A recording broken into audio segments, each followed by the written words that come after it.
फिरोजवाला में थाना factory area police की बड़ी कार्रवाई। डीपीओ शेखुपुरा की हिदायत पर एसएचओ थाना फैक्ट्री एरिया ने एएसआई राणा सरवर के हमरा कार्रवाई करते हुए 6 रुकनी डकैत गैंग दिलावर उर्फ दिलावरी को गिरफ्तार कर लिया। दिलावरी डकैत गैंग साबका रिकॉर्ड याफ्ता है जो मुख्तलिफ शहरों के थानों को मतलूब था। इनमें आबद नामी इश्तिहारी मुलजिम है जिसने 2 साल कबल एक शख्स का बाजू काटकर आग लगाकर जिंदा जला दिया था, जो बाद में दिलावरी गैंग में शामिल हो गया था। 6 रुकनी डकैत गैंग से 3 लाख कैश, 17 मोबाइल, 5 अदद मोटरसाइकिल और 5 पिस्टल बरामद कर लिए गए हैं। जी, ये दिलावरी गैंग है जो हमारे इलाके में बहुत ज्यादा वारदातें कर रहा था, जिसपे अफसरान के हुक्म से टास्क टीम में जो तश्कील दी गई, जिसपे सर्वर एएसआई ने स्पेशली अपनी इंफॉर्मेशन जनरेट करके मोबाइल ट्रैकिंग और सीसीटीवी फुटेज की मदद से ये दिलावरी गैंग को ट्रेस किया, जिनसे हमने ये 5 पिस्टल, 17 मोबाइल, 3 125 मोटरसाइकिल और 3 लाख रुपया बरामद किया।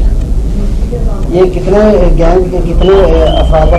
ये 6 मेंबर्स हैं जो मुख्तलिफ औकात में मेंबर्स चेंज करके मुख्तलिफ फैमिलीज को लूटते हैं या दुकानदारों को लूटते हैं। और ये किस थाने में, किस शहर में? इनकी ज्यादातर वारदात कामों की मुरीद के फिरोजवाला फैक्ट्री एरिया और हाउसिंग कॉलोनी के इलाके में। और कितनी बरामदी इनसे कितनी हुई है? 3 लाख रुपया बरामद हुआ, 3 लाख रुपया, 17 मोबाइल और इनसे असला रिकवर है, 3 125 बरामद है वारदातों में इस्तेमाल होने वाली, जो कि पहले भी इन्होंने छीनी हुई है। और एक आबद नाम का जो आपने मुलजिम पकड़ा हुआ है जी, ये एक डेस्परेट इश्तिहारी था जिसने 2 साल पहले एक बंदे को कत्ल करके उसकी बॉडी के पीसेस करके उसको जला के दफन कर दिया था। उसमें जो इश्तिहारी था, इसके बाद इसने ये गैंग मेंबर साथ मिला के वारदातें भी करनी शुरू कर दी। कैमरामैन फयाज सरवर के साथ वसीम असलम, राज न्यूज़ शेखुपुरा।